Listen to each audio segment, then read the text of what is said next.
যে এই মাসে বিশেষ করে বলি মহারাজকে অর্থাৎ তিনি ভগবান বামদেবকে ত্রিপাদ ভূমি দান করছিলেন। দানের অনেক মাহাত্ম্য রয়েছে, বিশেষ করে গৃহস্থ ভক্তদের অবশ্যই দান করা উচিত, যেটি রূপ গোস্বামী সনাতন গোস্বামী আমাদের দেখিয়েছেন। যে যা ইনকাম হবে শতকরা 50% সংসারের কাজে ইউজ করতে হবে, তার 50%-এর হাফ ভবিষ্যতের জন্য জমা রাখতে হবে এবং 25% দান করা উচিত। তাই 100 টাকা হলে 50 টাকা সংসারের কাজে লাগাইতে হবে কৃষ্ণের সেবায়, 25 টাকা দান করা উচিত এবং 25 টাকা ভবিষ্যতের জন্য জমা রাখা উচিত, যদি আমরা এত কিছু করতে না পারি। এখানে গীতায় 2য় অধ্যায় 40 নম্বর শ্লোকে সেখানে সুন্দর বর্ণনা দিয়েছেন যে আমাদের কিভাবে এটি করা উচিত। অর্থাৎ নেহাবি ক্রমশাস্ত্র স্বল্পোপাস্য ধর্মস্য ত্রিয়াতে মহৎ ভয়াত। স্বল্পটুক কেউ যদি অনুষ্ঠানও কেউ যদি দান করে তাহলে কি হবে, অনুষ্ঠান দাতাকে সংসার মহাভয় থেকে সে পরিত্রাণ পেতে পারে। দেখুন বলি মহারাজ একজন অসুর হওয়া সত্ত্বেও তিনি যদি ভগবান বিষ্ণুকে দান করছিলেন, যার জন্য তিনি কি হলেন, ভগবান কি বললেন যে আমি তোমার বাড়ির আমি পাহারাদার হব। তিনি সেখানে দাঁড়িয়ে হয়ে আছেন। এর অনেক বড় কাহিনী। ভগবান লক্ষ্মী দেবী একবার এসেছিলেন সেই ভগবান বিষ্ণুকে নিয়ে যাওয়ার জন্য, যেখান থেকে আমরা জমজমের কাহিনী আমরা পেয়ে থাকি, ভাইফোঁটার কাহিনী। যাই হোক, তাহলে অবশ্যই আমাদের দান করা উচিত। দানের মাহাত্ম্য কি, এই মাসে আমাদের কি দান করা উচিত? বিভিন্ন দান রয়েছে। কাউকে কিছু দান 3 প্রকার আছে, সত রজ তম 3 প্রকার দান রয়েছে। 1 টাকা আপনি কাউকে দান করলেন, সে হয়তো ওই টাকাটা নিয়ে গিয়ে সে হয়তো কোনো দেবতার সেবায় লাগলো কিংবা সে অন্য কিছু করলো। এতে কি হলো, দানের প্রভাবে আপনার পূর্ণ ফল সঞ্চয় হলো। আর হয়তো আপনি 1 টাকা কাউকে দিলেন, সে ওই টাকাটা নিয়ে গিয়ে সে হয়তো ভগবানের সেবা সে উপয়োগ করলো, অর্থাৎ ভগবান কিংবা ভক্তের সেবায় সে ব্যবহার করলো। তাহলে কি হলো, এতে স্বীকৃতি অর্জন হলো। এবং আর 1 টাকা হয়তো আপনি কাউকে দান করলেন, সে কি করলো, হয়তো বাজার রাস্তায় যাইতে যেতে সে কোথাও একটা হয়তো নেশা খেলো, তাহলে কি হলো, এতে পাপ হলো। তাহলে পাপ পূর্ণ স্বীকৃতি দানের প্রভাবেই হয়, সেটা হচ্ছে শত রজতম। এখন কোন গুণের আপনি কোন ভাবে দান করবে, এই জন্য যোগ্য পাত্রে যোগ্য স্থানে যে দান করা হয় সেটা হচ্ছে সাত্ত্বিক দান। 7 অধ্যায়ে এই বিষয়ে সুন্দর বর্ণনা দিয়েছেন। যাই হোক, তাহলে আমাদের কি দান করা উচিত? কাউকে কোনো কিছু বস্ত্র দান করবেন, কিংবা হয়তো কোনো ট্রিটমেন্ট করলেন, মেডিসিন দিলেন, কাউকে কিছু খেতে দিলেন, এগুলো হচ্ছে ক্ষণস্থায়ী, এর ফলে কি হয়, পূর্ণ হয়। কিন্তু যেগুলো ভগবত কেন্দ্রিক সেগুলো হচ্ছে স্বীকৃতি অর্জন হয়। তো এই জন্য গীতা ভগবান বলছেন 18 অধ্যায় 67 নম্বর শ্লোকে জয়দাং পরমগুজন মাধব শব্দে, যারা আমার এই গীতার বাক্য প্রতিজনের কাছে প্রচার করে সে হচ্ছে অত্যন্ত প্রিয় ভক্ত। কাউকে যদি কিছু দান করতে হয়, আপনারা জ্ঞান দান করুন। হয়তো কারো বার্থডে হয়েছে কিংবা ম্যারেজ ডে আসছে, আপনারা তাকে একটা কমপক্ষে গীতা না হলে কমপক্ষে একটা ভাগবত দান করুন। এর প্রভাবে কি হবে, সে আপনাকে আজীবন আপনাকে স্মরণ রাখবে। সে শুধু না, তার নেক্সট জেনারেশন কমপক্ষে সে আপনাকে স্মরণ রাখবে। কেননা আপনার মাধ্যমে এটা হচ্ছে স্পেশাল গিফট, তাই না? আপনাদের বাড়িতে অনেকেই অনেক কিছু দান করে। তো কেউ হয়তো বস্ত্র দান করলো, অনেকেই বস্ত্র দান করে, কিংবা কেউ হয়তো অলংকার দান করতে পারে, অনেকেই দান করে, তাই না? কিন্তু সেটা কয়েকদিন পরে ভুলে যাবে। কিন্তু যখন আপনি কাউকে একটা ভাগবতম দান করবেন কিংবা একটা গীতা দান করবেন, তাহলে কি হবে, সে আর এটা নষ্ট করবে না, সে এটা ফেলেও দিবে না, ঘরে কমপক্ষে রাখবে। এর প্রভাবে কি হবে, যিনি দাতা, এর অনেক অনেক মাহাত্ম্য আছে। আসুন আমরা জেনে নেব ভাগবত দানের কি মহিমা। সে যচ্ছন্তি বৈষ্ণবে ভক্তা শাস্ত্রং ভাগবতম হিজে কল্পকুটে সহস্রাণী মমলোকে বসন্তি হে। এখানে বলা হচ্ছে যে অর্থাৎ বিষ্ণু ভক্ত মানুষকে যে ভক্তিযুক্ত চিত্তে ভাগবত শাস্ত্র দান করে সে সহস্র কোটি কল্প পর্যন্ত অর্থাৎ অনন্তকাল পর্যন্ত আমার বৈকুণ্ঠ ধামে নিবাস করে। যদি আপনারা এই ভাগবত শাস্ত্র দান করেন, তারা যদি অধ্যয়ন করে, তাহলে কি হবে, শ্রীমদ্ ভাগবতম পূর্ণম আয়ু আরোগ্য পুষ্টিদম পঠনাশ্রবণাদ বাপি সর্বপাপৈব প্রমুচ্যতে। অর্থাৎ এই পাবন শ্রীমদ্ ভাগবত পুরাণ আয়ু আরোগ্য পুষ্টিদাতা এই শাস্ত্র পাঠ অথবা শ্রবণে মানুষের সর্বপাপ থেকে সে মুক্ত হয়। বিশেষ করে যেহেতু একাদশী অনেক মাহাত্ম্য রয়েছে, এখানে তুলে ধরা হচ্ছে যে নগচ্ছন্তি যথামত্তা শ্রুতং ভাগবতম সুত একাদশম বিশেষেণ নাস্তি পাপতরস্তত।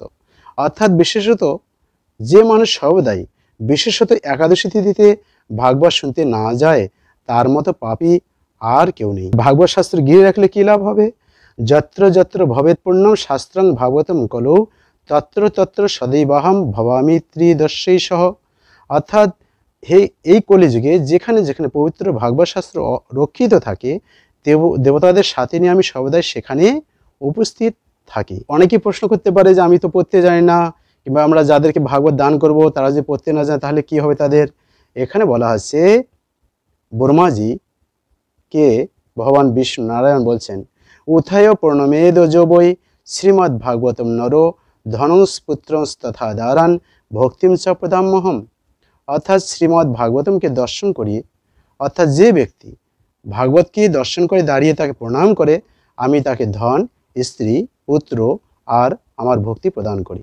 তো এই বিষয়ে আরও বিশেষ করে এটি ভাদ্র মাসে হচ্ছে ভাগবত জয়ন্তী মাস, আর এই মাসেই ভাগবত দান, ভাগবত অধ্যয়ন, ভাগবত গৃহে আনয়ন বিশেষ মাহাত্ম্য রয়েছে। এখানে ভাগবতমের দ্বাদশ স্কন্ধে 13 অধ্যায় 13 নম্বর শ্লোকে সেখানে তুলে ধরা হয়েছে, অর্থাৎ কেউ যদি স্বর্ণ সিংহাসনে অবস্থিত কেউ যদি কাউকে ভাগবত দান অর্পণ করে তাহলে কি হবে? তিনি সমস্ত পাপ থেকে মুক্ত হয়ে ভগবত ধাম অর্থাৎ ভগবত বিষ্ণুর ধাম বৈকুণ্ঠে তিনি গমন করবেন। এর অনেক মাহাত্ম্য রয়েছে, দানের অনেক মাহাত্ম্য রয়েছে। বিশেষ করে তাই আমাদের উচিত অবশ্যই গৃহে, যাদের গৃহে ভাগবতম নেই আপনারা ভাগবত সংগ্রহ করবেন, যাদের আছে আপনারা অন্যদেরকে উৎসাহিত করুন কমপক্ষে তাদেরকে গৃহে ভাগবত সংরক্ষণ করার জন্য। আর আপনাদের সামর্থ্য মতো আপনারা ভাগবতম আপনারা কাউকে দান করতে পারেন। আমাদের এখানেও ভাগবত দান করা হয়ে থাকে, এবং নিজ গৃহে যদি আপনি করতে চান আপনারা নিজের উদ্দেশ্যে করতে পারেন, আপনাদের পিতা মাতা কিংবা অন্য কারো উদ্দেশ্যেও আপনারা এই ভাগবত শাস্ত্র দান করতে পারেন। তো আপনারা যদি এখানে দান করতে চান তাহলে অবশ্যই আপনারা নাম গোত্র পাঠিয়ে দেবেন, তাহলে আমরা এখানে আপনাদের সেইভাবে কোনো মহারাজকে, কোনো বৈষ্ণবকে যদি দিতে বলেন তাহলে আমরা সেটি দিয়ে দেব। আর যদি মনে করেন যে না আপনারা আমাদের গৃহে ভাগবত পাঠিয়ে দেবেন তাহলে আমরা এখানে দান করব, তো সেটিও আপনারা পূর্ণাঙ্গ অ্যাড্রেস পাঠিয়ে দেবেন, তাহলে আমরা আপনাদের গৃহে আমরা ভাগবত পাঠিয়ে দেব, সেখানে আপনারা দান করতে পারেন। যে নতুনভাবে ভাগবতম শাস্ত্র এখানে বলছে, কথায়ন্তশ্চ মম নিত্যম তুষ্যান্তি চ রমন্তি চ। ভগবানের ভক্তরা এই কথাগুলো তারা শ্রবণ করবে, একে অপরে আদান প্রদান করবেন। তাই বিশেষ করে আপনারা এই দানের বিশেষ মাহাত্ম্য রয়েছে। ভগবান বিষ্ণু স্বয়ং আমরা এখান থেকে দেখতে পেলাম যে বলি মহারাজের তিনি দাঁড়ি হয়েছেন। তো আপনারা যদি কাউকে দান করেন, এখানে আর একটা জিনিস হচ্ছে যে আমাদের মনে প্রশ্ন আসতে পারে যে আমরা যদি ভাগবত শাস্ত্র দান করি কিংবা আমি যদি কাউকে কিছু বলি আমার কি লাভ? এখানে আমরা দেখি যে ধ্রুব মহারাজের মা তিনি শুধু বলছিলেন, ধ্রুব মহারাজ বলছিলেন যে হরি কোথায় থাকে, আমি কোথায় তাকে পাবো? তিনি বলছিলেন যে হরি কোথায় থাকে, বনে থাকে। এই জন্য তিনি কি করলেন, বনে চলে গেলেন, অনেক তপস্যা করে ভগবান বিষ্ণুকে প্রাপ্ত হলেন, এবং তিনি 36,000 বছর রাজত্ব করলেন, তার অনেক সবকিছু তিনি পেয়ে গেলেন। কিন্তু তিনি যখন মৃত্যুর মস্তকে পা দিয়ে ভগবদ্ধাম যাবেন, তার মা কিন্তু কোনো কিছু করেনি, শুধু মার্গ দর্শন দিয়েছিলেন, তাই না? এই জন্য তিনি কি করলেন, একটা ফ্রি টিকিট পেয়ে গেলেন। এই জন্য ছিল জয়প্রতাপ স্বামী গুরু মহারাজ বলেন যে ধ্রুব মহারাজের মা সুনীতি সে শুধু যদি মার্গ দর্শন করি একটা ফ্রি টিকিট পেয়ে যায় ভগবানের ধাম যাওয়ার, তাহলে আমরা যদি কাউকে একটা ভাগবত শাস্ত্র দান করি, কিছু জ্ঞান দান করি, মার্গ দর্শন করি, তাহলে আমরা কেন পাবো না? তাই আপনারা একাদশী ব্রত উদযাপন করবেন, যারা করেননি তারা অবশ্যই করবেন। আর এটি বড় একাদশী, এখান থেকে আপনারা করার চেষ্টা করবেন, যারা করেন না, আর যারা করেন তারা অবশ্যই করবেন।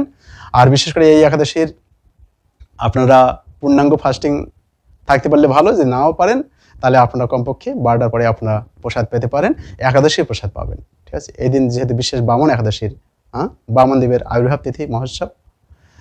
আর আপনারা যারা খেতে পারেন, যারা পূর্ণাঙ্গ একাদশী করতে না পারেন তারা 50 বাদ দিয়ে খাবেন, যারা থাকতে পারেন তারা কমপক্ষে ফলমূল আহার করতে পারেন। যদি এটাও খেয়ে আপনাদের সামর্থ্য হয় আপনারা পারতপক্ষে জলাহার করতে পারেন, জলাহার না হলে নিরাহারও করতে পারেন, সামর্থ্য মতো আপনারা করবেন। কিন্তু আপনারা যে নতুনভাবে একাদশী ব্রত করুন এবং পারতপক্ষে এই দিনে ভাগবত শাস্ত্র আপনারা অধ্যয়ন করবেন। বামনদেবের কাহিনী রয়েছে ভাগবতমে, সেটি আপনারা অধ্যয়ন করবেন। আর বিশেষ করে হরিনাম বেশি করে জপ, এবং আর একাদশীর আগা দিন এবং একাদশীর পরের দিন 2 দিন করে পারতপক্ষে আপনারা যারা নিরামিষ খান না অবশ্যই নিরামিষ খাবেন। আর কমপক্ষে হরিবাসর তিথি, অর্থাৎ হরির সান্নিধ্যে আপনার বাস করার চেষ্টা করুন। ধন্যবাদ সবাইকে। হরে কৃষ্ণ। তো আপনারা একাদশী ব্রত সবাই পালন করুন, অন্যদেরকে উৎসাহিত করুন, এবং যে নতুনভাবে একাদশী তিথি হচ্ছে অত্যন্ত মাহাত্ম্যপূর্ণ, ভক্তির জননী বলা হচ্ছে। আর এই মাস যেহেতু ভাদ্র পূর্ণিমা, ভাগবত জয়ন্তীর মাস, ভাগবত দান করলে কি হবে, পূজা করলে কি হবে, ঘরে রাখলে কি হতে পারে, সমস্ত বিষয় ডিসক্রিপশন বক্সে সেখানে লিঙ্ক দেওয়া আছে, আপনারা অবশ্যই জানবেন, অন্যদেরকে শেয়ার করবেন। আর কেউ যদি ভাগবত সংগ্রহ করতে চান বা আপনাদের নিজ এলাকায় দান করতে পারেন বা মঠ মন্দিরে দান করতে পারেন, কোনো বিষয় বিস্তারিত জানার জন্য আপনারা কন্ট্যাক্ট করবেন 74070041। আমরা কুরিয়ার মাধ্যমে বই পাঠিয়ে দিচ্ছি এখান থেকে, মায়াপুর থেকে। তা আপনাদের যদি থাকে অন্যদেরকে উৎসাহিত করুন অন্যদেরকে দেওয়ার জন্য, আর যদি না থাকে অবশ্যই আপনারা সংগ্রহ করবেন। এবং যে নতুনভাবে বলা আছে, ভাগবত পুস্তকও থাকবে যার ঘরে, কোনো মঙ্গল নাহি যায় তথাকারে, কোনো অমঙ্গল তার হবে না যদি ভাগবত পুস্তক ঘরে থাকে। ধন্যবাদ আবার সবাইকে। কোনো প্রশ্নের মাধ্যমে অবশ্যই কমেন্ট করবেন। পারতপক্ষে আপনারা অন্যদেরকে শেয়ার করবেন। আপনারা যদি চান আমাদের spiritual question answer group, Telegram group, সেখানে সমস্ত রকম প্রশ্ন উত্তর প্রদান করা হয়। তো সেখানে লিঙ্ক দেওয়া আছে, আপনারা যুক্ত হতে পারেন। হরে কৃষ্ণ।